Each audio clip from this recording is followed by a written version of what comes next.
जय श्री राम मित्रों, आइए जानते हैं रामायण क्या है। अगर कभी पढ़ो और समझो तो आंसुओं पे काबू रखना। रामायण का एक छोटा सा वृतांत है, उसी से शायद कुछ समझा सकूं। एक रात की बात है, माता कौशल्या जी को सोते में अपने महल की छत पर किसी के चलने की आहट सुनाई दी। नींद खुल गई, पूछा कौन है। मालूम पड़ा श्रुतकीर्ति जी, सबसे छोटी बहू शत्रुघ्न जी की पत्नी है। माता कौशल्या जी ने उन्हें नीचे बुलाया। श्रुतकीर्ति जी आई, चरणों में प्रणाम कर खड़ी रह गईं। माता कौशल्या जी ने पूछा, श्रुति, इतनी रात को अकेली छत पर क्या कर रही हो बेटी? क्या नींद नहीं आ रही? शत्रुघ्न कहाँ है? श्रुतिकीर्ति की आंखें भर आईं, माँ की छाती से चिपई, गोद में सिमट गईं, बोली, माँ उन्हें तो देखे हुए 13 वर्ष हो गए। उफ! कौशल्या जी का हृदय कांपकर झटपटा गया। तुरंत आवाज लगाए, सेवक दौड़े आए। आधी रात ही पालकी तैयार हुई, आज शत्रुघ्न जी की खोज होगी। माँ चली। आपको मालूम है शत्रुघ्न जी कहाँ मिले? अयोध्या जी के जिस दरवाजे के बाहर भरत जी नंदीग्राम में तपस्वी होकर रहते हैं, उसी दरवाजे के भीतर एक पत्थर की शिला है। उसी शिला पर अपनी बाह का तकिया बनाकर लेटे मिले। माँ सिराहने बैठ गईं। बालों में हाथ फिराया तो शत्रुघ्न जी ने आंखें खोली। माँ उठे, चरणों में गिरे। माँ, आपने क्यों कष्ट किया? मुझे बुलवा लिया होता। माँ ने कहा। शत्रुघ्न, यहाँ क्यों? शत्रुघ्न जी की रुलाई फूट पड़ी, बोले, माँ, भैया राम जी पिताजी की आज्ञा से वन चले गए।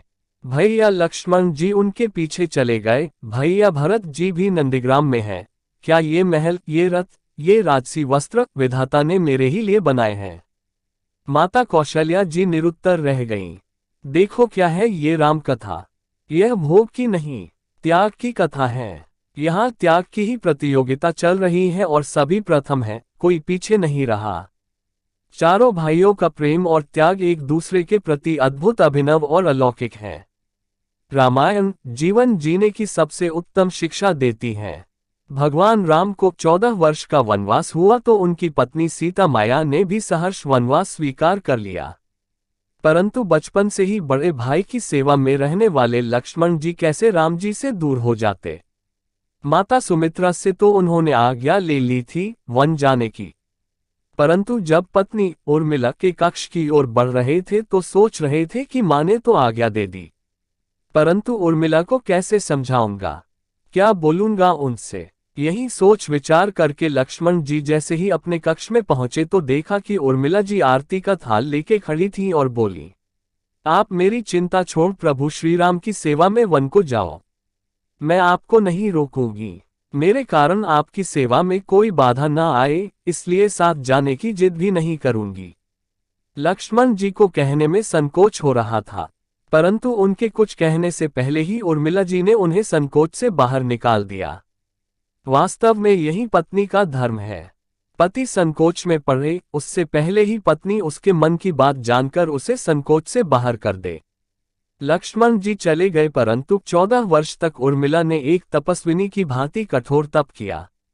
वन में प्रभु श्री राम माता सीता की सेवा में लक्ष्मण जी कभी सोए नहीं, परंतु उर्मिला ने भी अपने महलों के द्वार कभी बंद नहीं किए और सारी रात जाग जाग कर उस दीपक की लौ को बुझने नहीं दिया। मेघनाथ से युद्ध करते हुए जब लक्ष्मण जी को शक्ति लग जाती है और हनुमान जी उनके लिए संजीवनी का पर्वत लेके लौट रहे होते हैं, तो बीच में जब हनुमान जी अयोध्या के ऊपर से गुजर रहे थे तो भरत जी उन्हें राक्षस समझकर बाण मारते हैं और हनुमान जी गिर जाते हैं। तब हनुमान जी सारा वृतांत सुनाते हैं कि सीता जी को रावण हर ले गया, लक्ष्मण जी युद्ध में मूर्छित हो गए हैं। यह सुनते ही कौशल्या जी कहती हैं कि राम को कहना कि लक्ष्मण के बिना अयोध्या में पैर भी मत रखना, राम वन में ही रहे। माता सुमित्रा कहती हैं कि राम से कहना कि कोई बात नहीं, अभी शत्रुघ्न है, मैं उसे भेज दूंगी। मेरे दोनों पुत्र राम सेवा के लिए ही तो जन्मे हैं। माताओं का प्रेम देखकर हनुमान जी की आंखों से अश्रुधारा बह रही थी, परंतु जब उन्होंने उर्मिला जी को देखा तो सोचने लगे कि यह क्यों एकदम शांत और प्रसन्न खड़ी है? क्या इन्हें अपनी पति के प्राणों की कोई चिंता नहीं? हनुमान जी पूछते हैं, देवी, आपकी प्रसन्नता का कारण क्या है? आपके पति के प्राण संकट में हैं। सूर्य उदित होते ही सूर्य कुल का दीपक बुझ जाएगा। उर्मिला जी का उत्तर सुनकर तीनों लोकों का कोई भी प्राणी उनकी वंदना किए बिना नहीं रह पाएगा। उर्मिला बोली, मेरा दीपक संकट में नहीं है, वो बुझ ही नहीं सकता। रही सूर्योदय की बात, तो आप चाहें तो कुछ दिन अयोध्या में विश्राम कर लीजिए, क्योंकि आपके वहां पहुंचे बिना सूर्य उदित हो ही नहीं सकता। आपने कहा कि प्रभु श्रीराम मेरे पति को अपनी गोद में लेकर बैठे हैं। जो योगेश्वर प्रभु श्रीराम की गोदी में लेटा हो, कल उसे छू भी नहीं सकता। यह तो वो दोनों लीला कर रहे हैं। मेरे पति जब से वन गए हैं तब से सोए नहीं हैं। उन्होंने न सोने का प्रण लिया था, इसलिए वे थोड़ी देर विश्राम कर रहे हैं, और जब भगवान की गोद मिल गई तो थोड़ा विश्राम ज्यादा हो गया। वे उठ जाएंगे। और शक्ति मेरे पति को लगी ही नहीं, शक्ति तो प्रभु श्री राम जी को लगी है। मेरे पति की हर श्वास में राम है, हर धड़कन में राम, उनके रोम रोम में राम है, उनके खून की बूंद बूंद में राम है, और जब उनके शरीर और आत्मा में ही सिर्फ राम है, तो शक्ति राम जी को ही लगी, दर्द राम जी को ही हो रहा। इसलिए हनुमान जी आप निश्चिंत होके जाएं। सूर्य उदित नहीं होगा। राम राज्य की नींव जनक जी की बेटियां ही थीं। कभी सीता तो कभी उर्मिला। भगवान राम ने तो केवल राम राज्य का कलश स्थापित किया, परंतु वास्तव में राम राज्य इन सब के प्रेम, त्याग, समर्पण और बलिदान से ही आया। जिस मनुष्य में प्रेम, त्याग, समर्पण की भावना हो, उस मनुष्य में राम ही बसता है। कभी समय मिले तो अपने वेद, पुराण, गीता, रामायण को पढ़ने और समझने का प्रयास कीजिएगा। जीवन को एक अलग नजरिए से देखने और जीने का शऊर मिलेगा।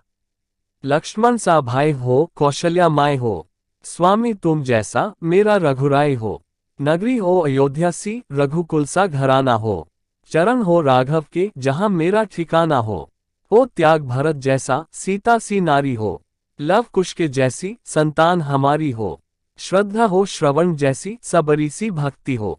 हनुमत के जैसी निष्ठा और शक्ति हो। उद्धरण चिन्ह। ये रामायण है, पुण्य कथा श्री राम। तो मित्रों, आज के इस वीडियो में इतनी ही जानकारी अच्छी लगी तो लाइक करें, शेयर करें और चैनल में नए हो तो सब्सक्राइब भी जरूर करें।